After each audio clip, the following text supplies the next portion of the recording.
हरे कृष्णा।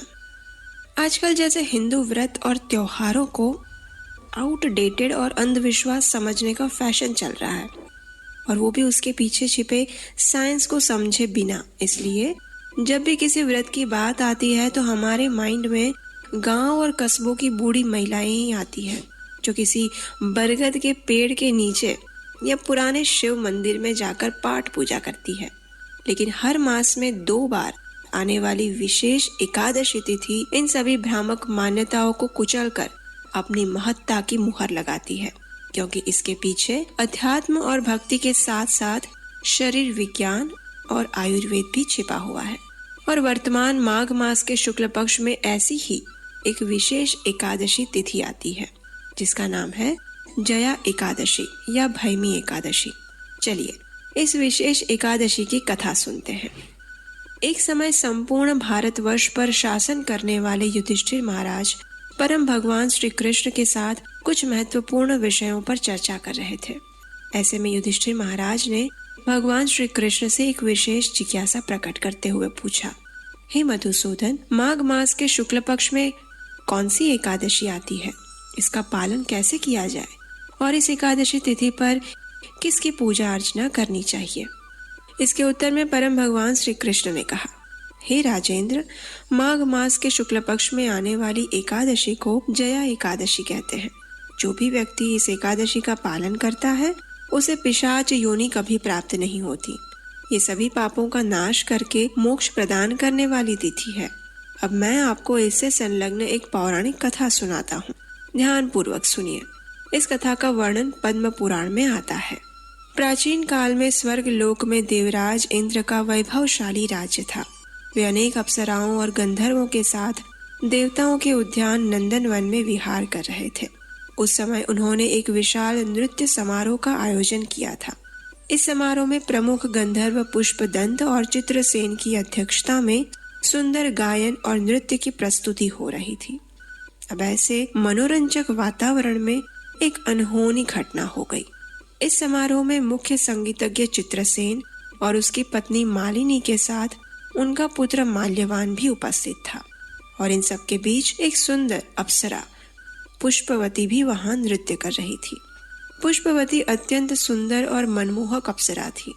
उसने जैसे ही चित्रसेन के पुत्र माल्यवान को देखा तो वह उसके प्रति आकर्षित हो गई, और ऐसा ही कुछ भाव उत्पन्न हुआ था माल्यवान के मन में भी।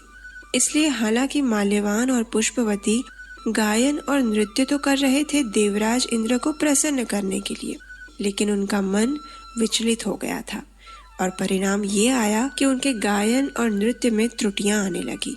और ये बात देवराज इंद्र से छिपी नहीं रह सकी। जब देवराज इंद्र ने ये देखा तो उन्होंने इसे अपना अपमान समझा। अत्यंत क्रोध में आकर उन्होंने इन दोनों को श्राप देते हुए कहा, अरे मूर्खों, तुम दोनों मुझे प्रसन्न करने का आडंबर कर रहे हो, लेकिन वास्तव में तुम्हारी आसक्ति स्पष्ट रूप से दिख रही है।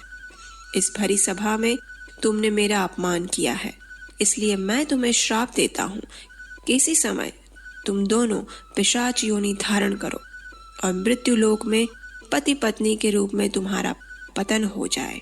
जाओ यहाँ से।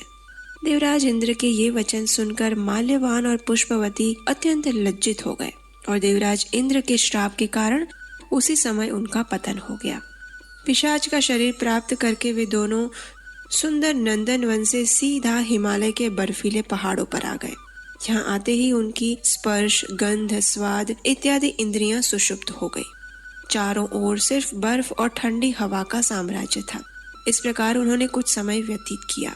एक दिन माल्यवान ने अपनी पत्नी से कहा, न जाने हमने कौन से पाप कर्म किए होंगे जो हमें पिशाच का ये शरीर प्राप्त हुआ है। इस प्रकार शोक करते हुए वे उस ठंड में एक गुफा के अंदर बैठे रहे। उस दिन ना तो उन्होंने कुछ खाया और ना पिया। शीत लहरों के कारण उन्हें रात्रि में नींद भी नहीं आई, और वे संपूर्ण रात्रि के दौरान जागते रहे। सौभाग्य से वह दिन जया एकादशी का था। उस दिन उन्होंने कुछ भी खाए पिए बिना जो उपवास किया था, और रात्रि के समय जागरण करने के कारण दूसरे दिन प्रातः होते ही उनके जीवन में एक दिव्य परिवर्तन आ गया। उन्होंने पिशाच का शरीर त्याग कर देवताओं के अपने शरीर को पुनः धारण किया। आकाश से पुष्प वर्षा होने लगी और एक दिव्य विमान उन्हें स्वर्ग ले जाने के लिए वहां आ पहुंचा।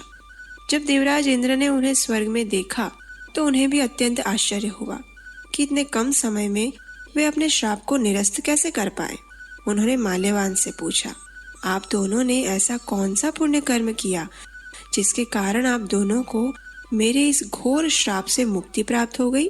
इसके उत्तर में माल्यवान ने कहा, हे देवराज, ये केवल परम भगवान श्री कृष्ण की कृपा के कारण ही हुआ है। हमने अनजाने में ही परम भगवान श्री हरि की प्रिय भैमी एकादशी का पालन किया था। इस अज्ञात सुकृति के कारण ही हमें अपना दिव्य शरीर पुनः प्राप्त हो पाया है। ये सुनकर देवराज इंद्र अत्यंत प्रसन्न हुए। उन्होंने कहा, आप दोनों ने परम भगवान श्री कृष्ण की भक्तिमय सेवा की है, इसलिए अब आप मेरे लिए भी पूजनीय हैं और अब मैं देख सकता हूँ कि आप दोनों पूर्ण रूप से शुद्ध हो चुके हैं। ये कहकर देवराज इंद्र ने उन्हें स्वर्ग में पुनः स्थान प्रदान किया। कथा का समापन करते हुए भगवान श्री कृष्ण ने कहा, हे महाराज युधिष्ठिर, जो भी व्यक्ति इस परम कल्याणकारी जया एकादशी का पालन करता है उसे वैकुंठ लोक की प्राप्ति होती है। जो व्यक्ति इस कथा का श्रवण या पठन भी करता है उसे भी अग्निष्टोम यज्ञ का फल मिलता है। चलिए अब इस जया एकादशी का पालन कैसे करें उसकी विधि सुनते हैं। किसी भी एकादशी व्रत का पालन करने की शुरुआत एक दिन पहले दशमी तिथि से ही हो जाती है। दशमी के दिन संध्या के बाद अन्न युक्त भारी भोजन नहीं लेना चाहिए। रात्रि में जल्दी सो जाना चाहिए। एकादशी के दिन प्रातः ब्रह्म मुहूर्त में उठना चाहिए और ब्रह्म मुहूर्त का समय यानी सूर्योदय से लगभग 1.5 घंटा पहले का समय।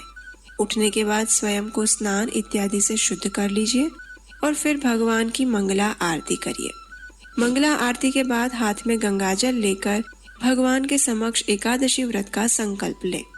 अब तुलसी देवी की पूजा करें, उनके समक्ष घी का दीपक प्रज्वलित करें, उनकी 3 बार प्रदक्षिणा करें और जल अर्पण करें। यदि संभव है तो तुलसी आरती करें।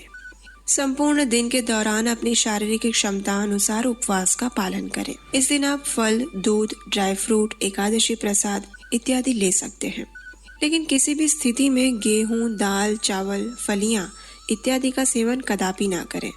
संपूर्ण दिन में अधिक से अधिक हरि कथा का श्रवण और पठन करें। अगले दिन द्वादशी पर निर्धारित पारण समय में अपने एकादशी व्रत का पारण करें। पारण के लिए घर में भगवान के लिए स्वादिष्ट भोग बनाइए। उन्हें तुलसी पत्र डालकर भगवान को अर्पित करिए और फिर प्रसाद रूप में उसे किसी सुयोग्य ब्राह्मण या वैष्णव को वितरित कीजिए।